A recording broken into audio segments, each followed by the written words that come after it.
She Said What is a break from the usual format of the She Lives Intentionally podcast.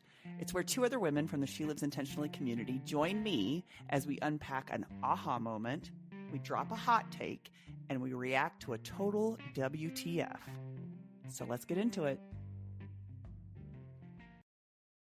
You know me, girl. I'll fake it till I make it. I was thinking the same thing. I'm definitely a little nervous, but I always have an opinion. So if you want to say it like you'd say it, then say it. Okay. Can we swear?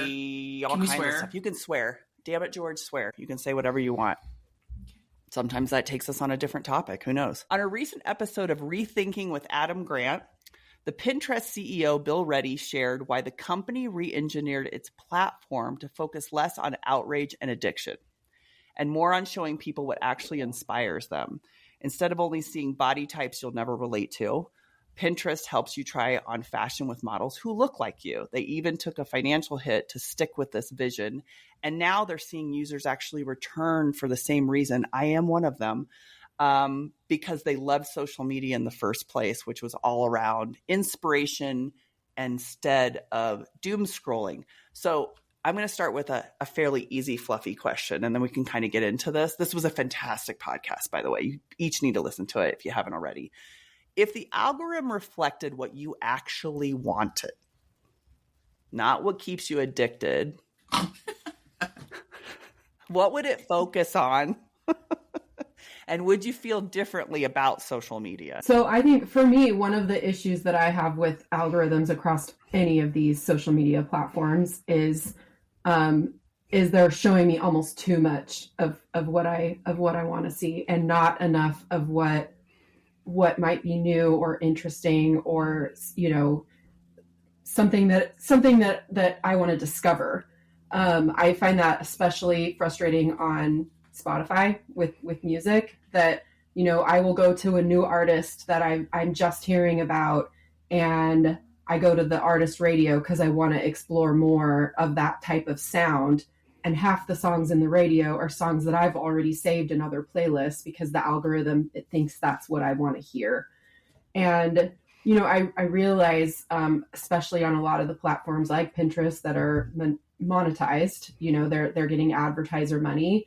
They have to find that balance of what is she going to be most likely to buy, and that's where they want that algorithm to go to the things that you're most likely to click on, that they're going to be able to monetize in some way. But what I would love to see is, you know, what would inspire me is just like, I want my curiosity to be sparked. I want to discover new things, and so I would like them to maybe be a little bit more, I don't know the word, adventurous, or a little bit more risk-taking in throwing things in front of me that will open up new things. So that's what I would love to see. Natalie, 100%. That whole Spotify situation that you just said, exactly the same. It's almost as if the Spotify album is limited to the I would say the 60 songs, right, that just show up over and over, regardless of what I search for. And when I'm looking for something new, they don't pick up my thread. They don't show me interesting things. And I would love to see that.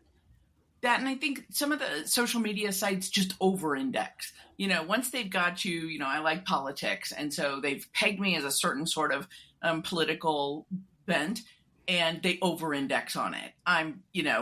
It's like, I don't want to be a radical. I'm the large middle. So can you please just show me two different voices so that I can form that good opinion? I would really love to see that sort of information. And to your point, show me something new. I am so tired of the same things over and over again. Maybe people don't like to change, and that's why they keep serving up the same stuff, but that's not me. I would love pique my interest. Teach me something new. Show me something I haven't seen before. I'm all in. Right. I mean, I would even be to the place at this point where I'm like, can you just show me somebody's picture of their kid that's graduating this year? I don't even see stuff of my friends anymore. I'm like, where are all the things we used to complain about? And now I would love I want to see a picture of your dog. Like, I don't actually want to see some of this other garbage.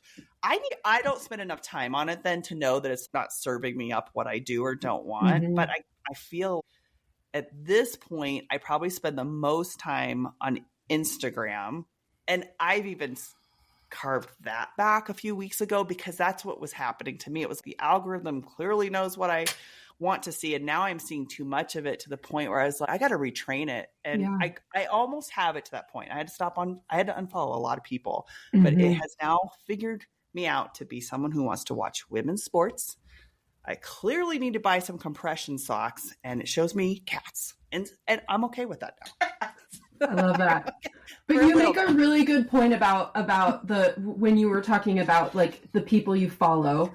I mean, I find that's my biggest complaint with Pinterest is I have all these people I follow for a reason. I love the stuff that they're saving to their boards, and I never see any of the people I follow in my Pinterest homepage or when I'm scrolling, or they're not the first ones to pop up if I do a search.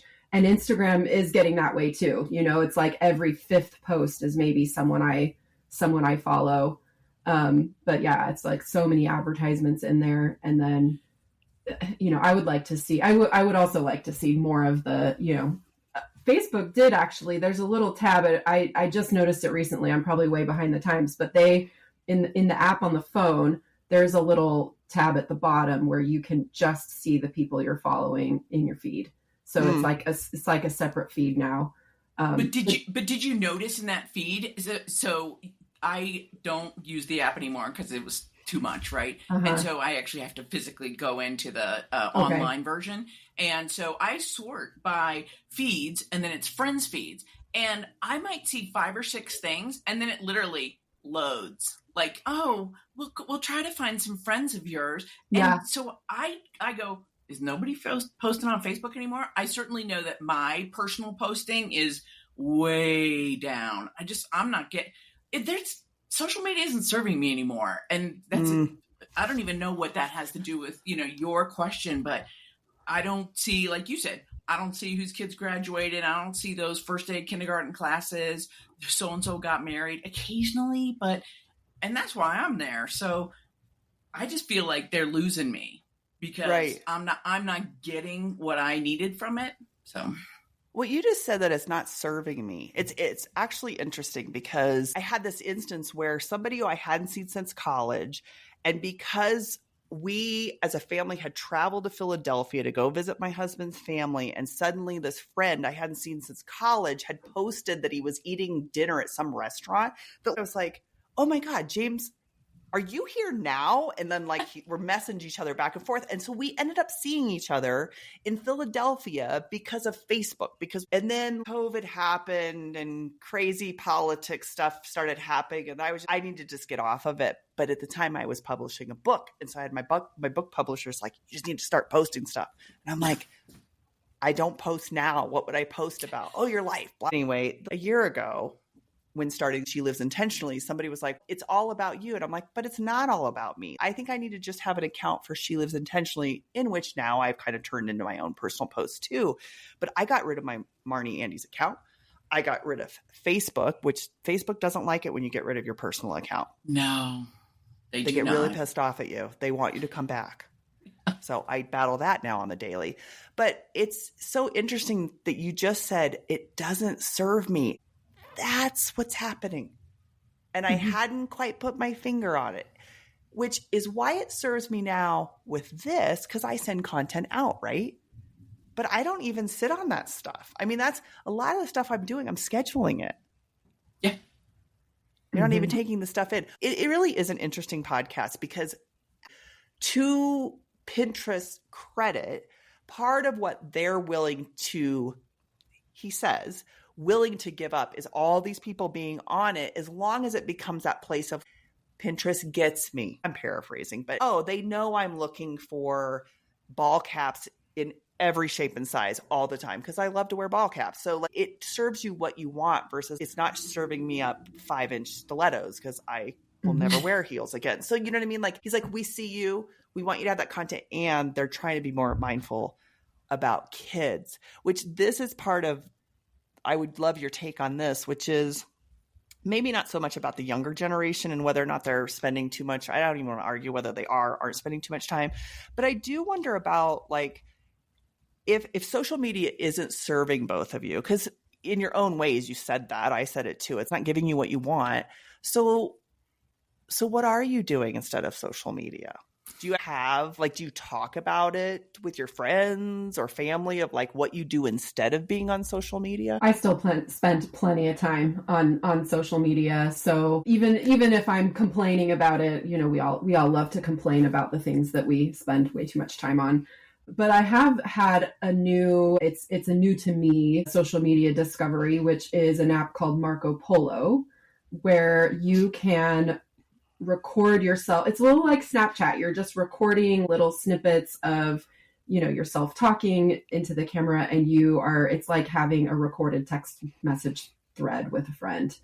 And I am finding that is rekindling a lot of my friendships where, you know, it's like with social media, you reconnected with all of these people and you were chatting and you were engaging with them a lot on the apps. And now we've all pulled back from engaging a lot on these apps because of the algorithms, and we're just super careful about that. No one answers their phone anymore. We're all pulling away from this so much. But I'm finding that it's very easy to just go and record something for 5 minutes or 10 minutes that's on my mind or something that happened to me. And it's become more of a habit with some of, especially my close friends that don't live in the same city as me. So that has been really, really fun. And, you know, I just recently got back from a vacation and had lots of experiences that were really special to me. And I was sharing that with one of my best friends over Marco Polo. And then I was able to download and save all of these recordings. So now I almost have this little journal of those experiences that I was sharing with my friend too. So anyway, that's been kind of my recent pivot that has brought me a lot of fulfillment from a friendship and a relationship and a connection standpoint that I think I used to get a lot from social media and don't. You know, I use it now to like decorate my house and look for party outfits. So You go to parties? Wow. Becca's like, wait, what? What's a party? It'll be the first one in a while. I've got one coming up, so that's been fresh on my mind. But yeah, it has been a little while. Yeah, my social media my usage is terrible now. If I'm on anything, I love Reddit. I'm embarrassed to say how much I love Reddit. I use Reddit all the time too. I can get super granular in the topics that I want. Like if I'm feeling some kind of way about something, I don't care if it's like velvet hippos, you know, which are the pit bulls, the gray pit bulls, right? Mm-hmm. I get it. And the commenters are so clever. I just like milk comes through my nose laughing so hard at some of the things that people put on there. And so that's something that I can do that I'm like, I don't feel, yes, I'm wasting my life. Of course I am, but not as much as I was doom scrolling on Facebook, for example, going absolutely nowhere. What am I doing with my life? I have moved away and I'm not trying to read books. Right. Paper books. Do they have a lot of pictures? Just kidding.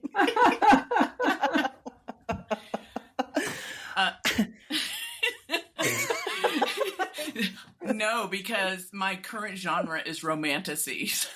Oh, well, they need to have pictures. That would be, I don't know if that would be good or not. Just listen to it on audio.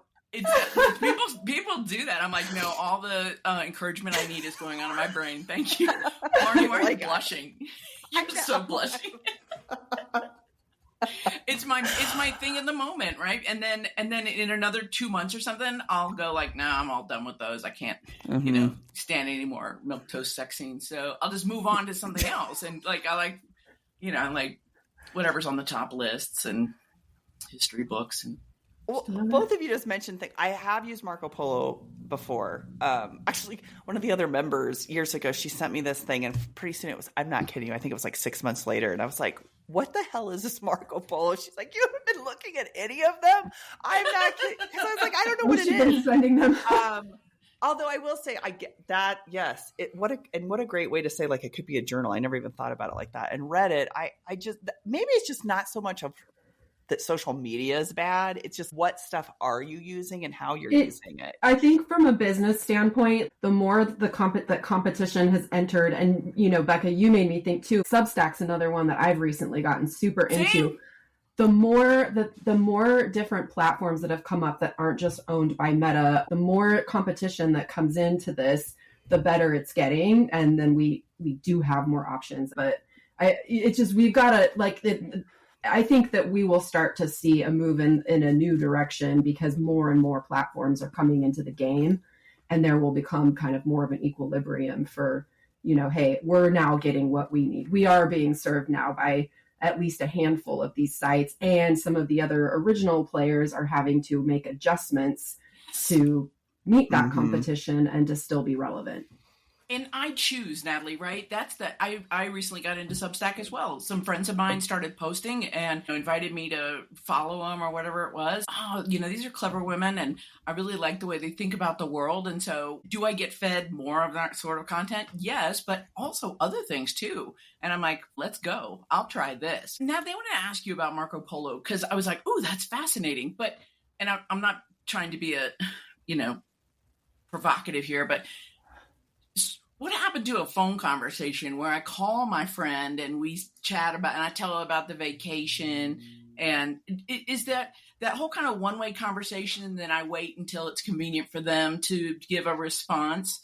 How do you think about that? Because that was the first thing that went through my head. It's like, didn't we used to call each other? Yeah, no, I agree. I think, and that was an adjustment for me in the beginning of using it as well. I do think what it is that when something's just on your mind, you just go out to Marco Polo and you just say it. Or you're running an errand, you have 5 minutes in the car and your friend doesn't pick up or your sister doesn't pick up or whoever it is you want to chat with, and you just can send it. And then it is just convenient because they watch it when it's convenient for them. They can reply when it's convenient for them. And then in the example of my vacation, I recorded like an 8-part series because a lot had happened on my vacation and I was trying to keep them under 10 minutes. But then my friend and I did get on the phone like a week later. She'd already watched all my Marco Polos and we were able to talk for an hour, and it was a much more meaningful conversation because she had all the backstory. So I love that. Oh no, I really love that. And I was also thinking about how many times, because I'm probably the only one who does this, wake up at 2:00 in the morning and think about somebody. And I'm like, I should call them. Like, I'm going to call them at 2:00 in the morning, but I could, be like, hey, I just want to let you know I'm thinking about you. Remember that one time we did that one thing and it was so fun and you mean you're important to me? Send. That's the kind of shit that doesn't happen the next day after I start the race, right? Yeah. And seeing your face is also more meaningful than getting a text. So yeah, that even if it's a 2-minute thing. Yeah. Okay. I'm going to try it. Sold. I am purposely going to take a very specific hot take on this. Nike and SKIMS have announced a collaboration. So the Nike and SKIMS collab just dropped, and the internet is actually split. Some call it the ultimate money grab, and others are praising it as the sleek future of active wear. And so I'm going to share this because, okay, my hot take is that if in fact SKIMS, I don't know much about them. Okay. I know what they do. This is my take on it. It's like a competitor with Spanx. It's like that kind of stuff, like undergarments, but then there's also other activewear. If they are in fact finally listening to women as to what we want and what's comfortable, if somebody could ever make a sports bra that is halfway decent, I am all for it. I don't care who owns SKIMS in particular. It doesn't matter to me. I just want somebody to fix the issue of the fact that I will literally try on any bra that doesn't have an underwire, but does somehow keep them away from me so that I don't get so annoyed. So like, you at this shake point, your I'm like, arms all over. So I actually now have started over the last probably 6 months wearing what I would call a more comfortable loose sports bra even to bed. I used to be like, it's all out there, but I've started to get annoyed with myself, and I'm sure it's because I'm older and my boobs are falling in places that they didn't fall before. Do either one of you have a hot take on Nike and SKIMS having a collaboration? I do, but I don't know if it's the direction that you want to go, Marney. My hot take on this. So I think, what did they launch last week? I follow this company on Instagram called Remake. It's a nonprofit that looks at, it kind of looks at fashion and rates their, how well they're doing on sustainability and on human rights and pay equity for women and all of that kind of stuff. And SKIMS like is notorious. I mean, they have scored like a 0. They're like the bottom company on all of these reports, you know, so as long as they've been in business pretty much. And this company, they're called Remake, is the company that I follow. This report that they do annually, SKIMS is literally scores a 0 on it.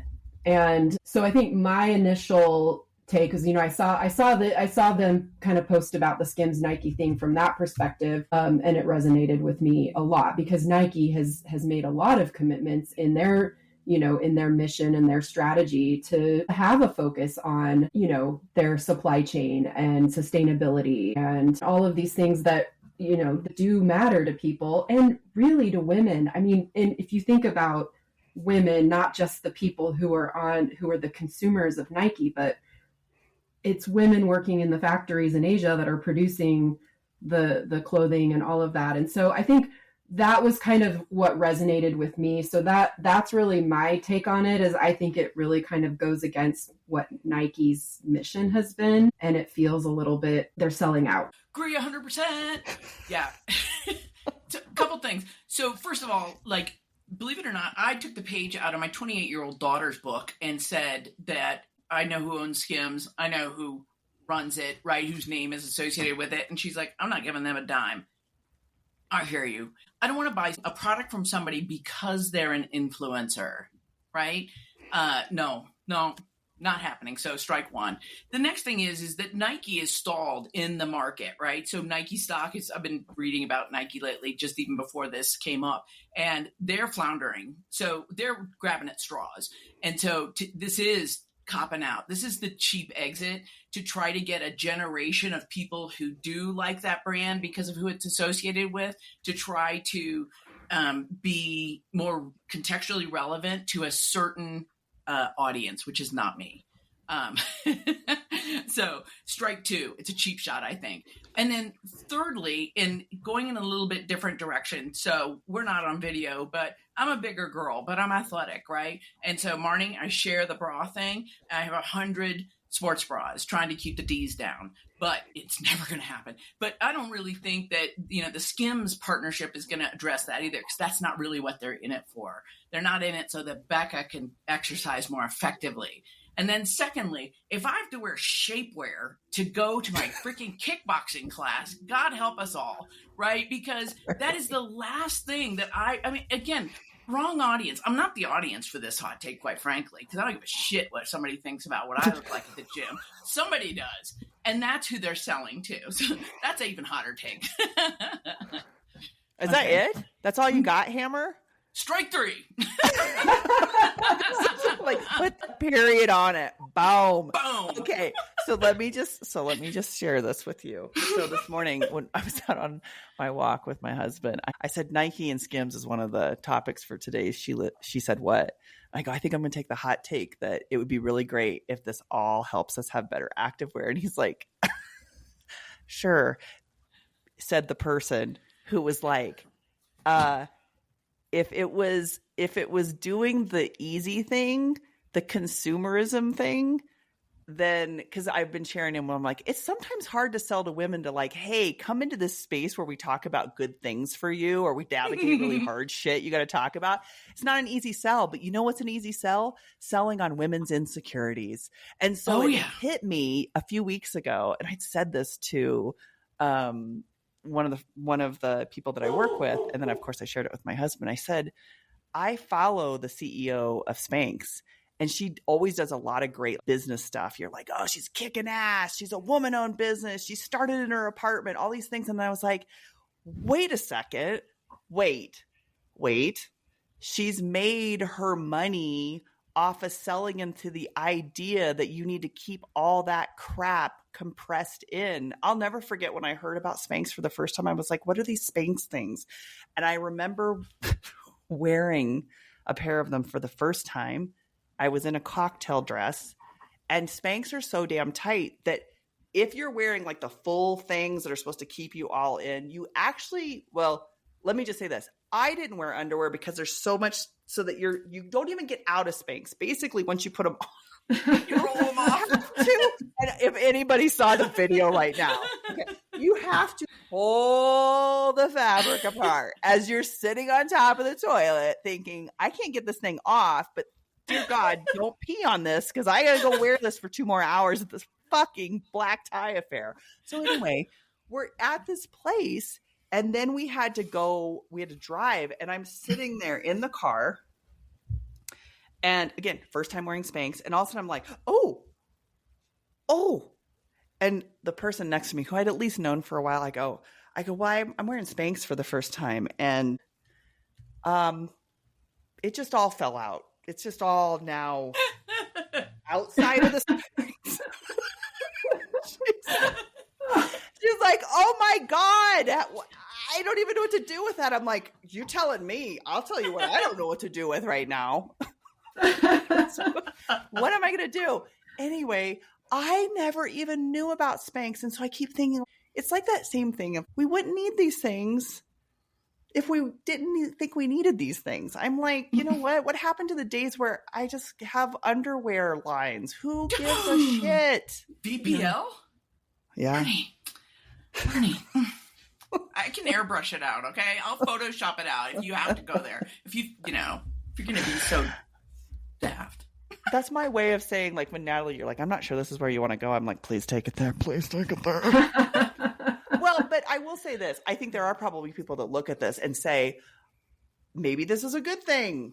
I don't know. I don't know enough about really Kim Kardashian in general. I just know that she's like part owner. But anyway, it's basically doing the same thing with Spanx. Anyway, anything else we want to do before we leave this horse by the side of the road? Anything else? Yeah, no, good luck to them. Again, I'm sure Nike doesn't go into partnerships like this gently. So I'm sure that they've done their work. They've identified a target market that, doesn't feel the need to smash everything in at this moment, but is rolling into that, right, into that phase of their lives. And they're going to take that Kardashian's name and go to town.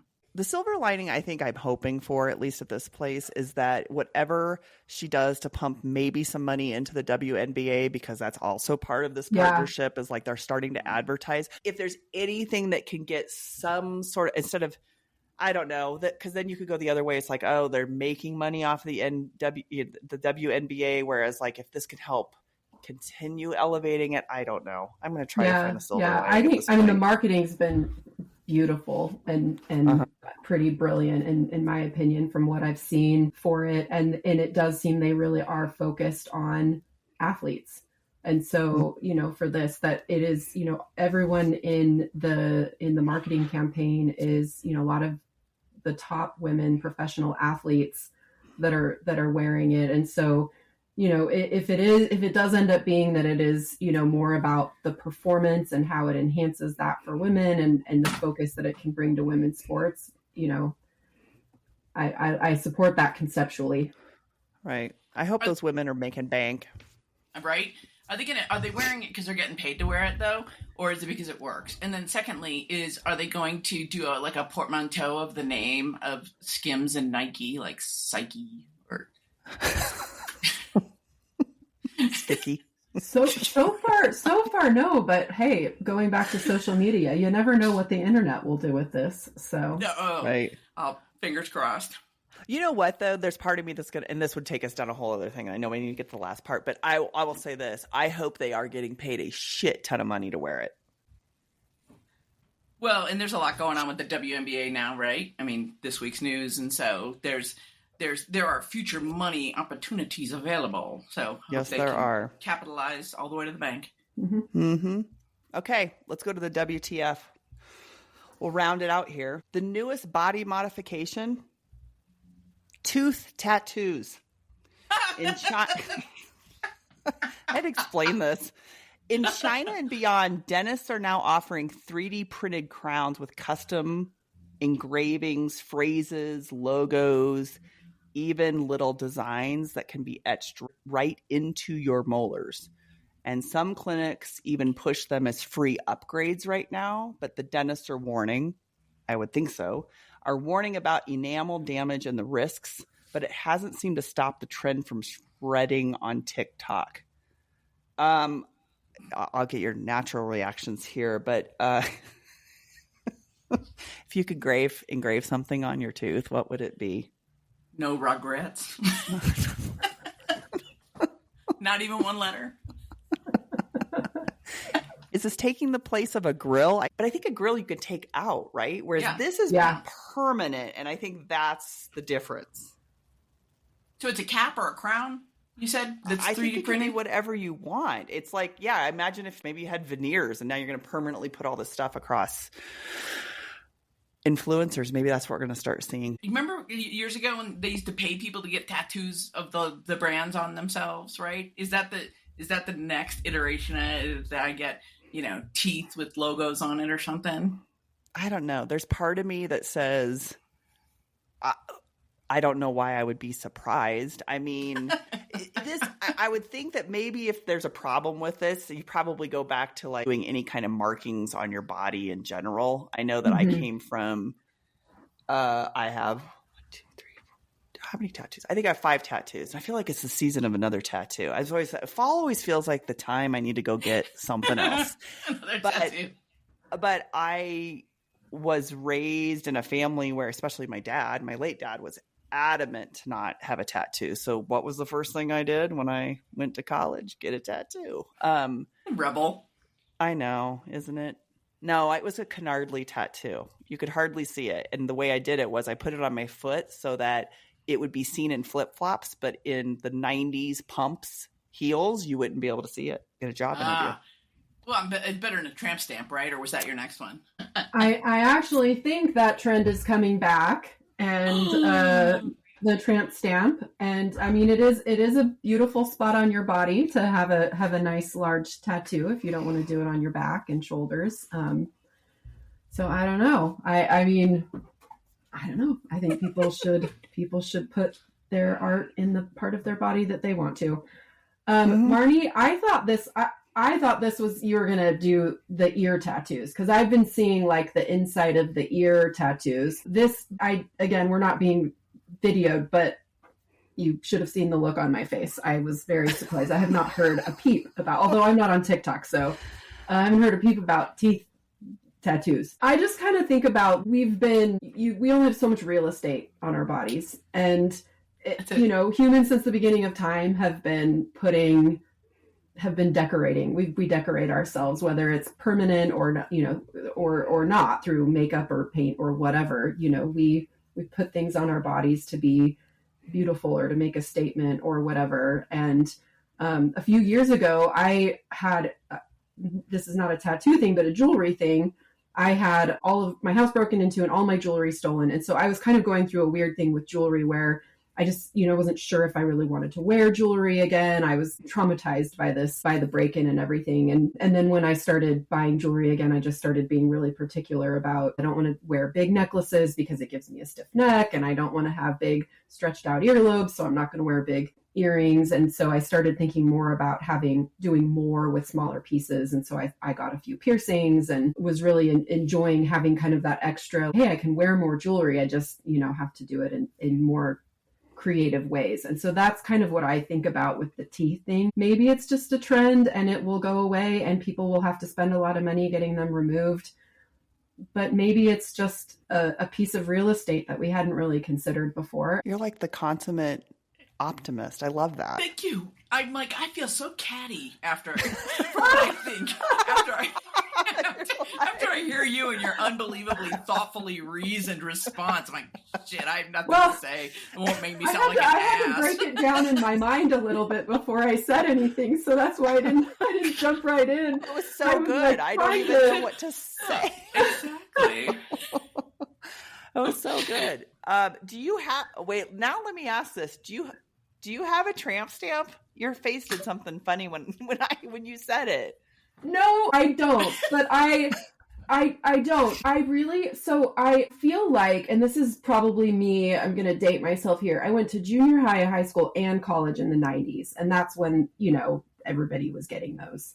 And maybe in the early 2000s, as well. And I mean, sometimes when I look back at that era, which doesn't seem like it was that long ago, I am so shocked by how misogynistic our culture was in such a recent time when we thought we were going in this more feminist direction. You know, I thought I was a feminist and I thought that I was going to go to college and do all this and change the world and whatever else. And I wanted all things for women and whatever. And I look back on that time and I just can't believe culturally the things that we still accepted at that time that really wasn't that long ago. And so it's one of those things that I always get like a little bit like that, something like that, where that was such a, like an icon of that time or whatever, that it almost like I have a visceral reaction to hearing it. Cause I'm like, why can't we just let women get tattoos where they want to get tattoos?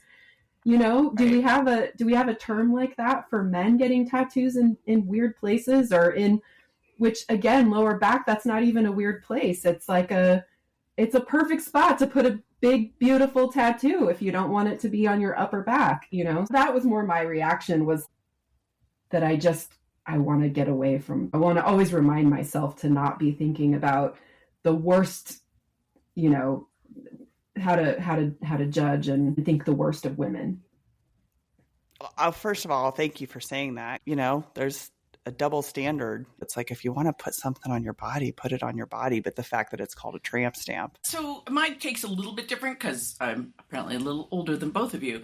So women getting tattoos at that time was really unusual. But then again, men didn't all, I mean, unless you were in the military or biker gang, you didn't have tattoos, even as men, right? And guys I went to high school with, it was a big deal that they got our little high school logo tattooed on a hip, and everybody like lost their shit over it.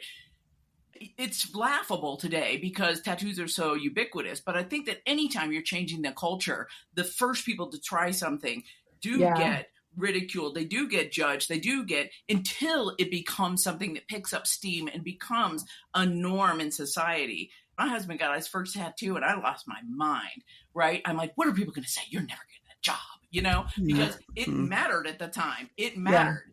Yeah. And it was like, fine, get a tattoo, but don't you dare get it below where a shirt could cover, right? And isn't that ridiculous today, thinking about that concept? Because, I mean, you were talking about, let's go back to the teeth thing, right? The real estate you were talking about. Now that face tats are ubiquitous, what's left? Right? I mean, right? That's my teeth. It's the only spot that doesn't have something right now. So yeah, will it pick up? You know, does it have the same, grills never picked up, but I don't know. Maybe it's just because they just didn't look that great. Maybe these are beautiful enameled art pieces that people will be more than happy to use as something really beautiful down the line, you know? Mm-hmm. Well, then it comes down to this, which this isn't even trying to go this way, but I'm to the point where the judgment of all of it, I'm just so over it. I don't have time to judge why you do or don't do that. Like when I got my forearm tattoos, it was like, well, what will people think when you go into the boardroom? And I'm like, I don't give a shit what they think. If that's what they're focused on, and yeah, probably right. In the 90s or early 2000s, had I walked in with those, I probably a different reaction, which is just so stupid in and of itself. It's taking a new generation to come in and say, this is okay. You know, this is normal now. And I think that can translate more broadly to other, not to open a can of worms, but think about like things with like gender fluidity in fashion and style and all of that too. I think the more of that, the better. You know, the more that people can say, this is what makes me feel my best, and this is what I'm going to do. And the more we accept that, I just think it opens up doors in so many other spaces for people to look the way they want to look, that the way that they like themselves and how they feel their best. I love it. Ladies, thank you so much for having a conversation. Honestly, there's like, I have a piece of paper full of like, these should be future topics that just came out of what we were sharing here. Some of which probably aren't necessarily the funny topics, but they're the topics that I would think really be interesting to dig into. So thank you so much for taking the time today. I had fun. Thanks for having us, Marney. Thank you. Becca Hammer. And I said it. Oh, I said it. I'm Natalie Black, and I said it. Love it. Right on the dot. Does anybody have to get going right away? I do. Actually, I got to go jump on a train. So I got to go. Jump on a train? Where are you going? Yeah. I'm going downtown to meet my husband for drinks. Look at you. Yeah. Oh, girl, you really think I dressed up for you? No, I'm kidding. Of course I dressed up for you. I did think you dressed up for... That's bullshit. Well, Becca, you do look pretty hot. I think he's going to see you get off that train, and you guys are going to have a nice night. All right. Well, and I'm going to go, re-examine my life choices. So, Natalie, I need to spend more time with you so I can be a better person. Oh, that's actually true. That's a true statement for everybody. They need to spend more time with Natalie. Yes. If this conversation made you think, laugh, or say, I needed that, come see what else we're talking about at SheLivesIntentionally.com.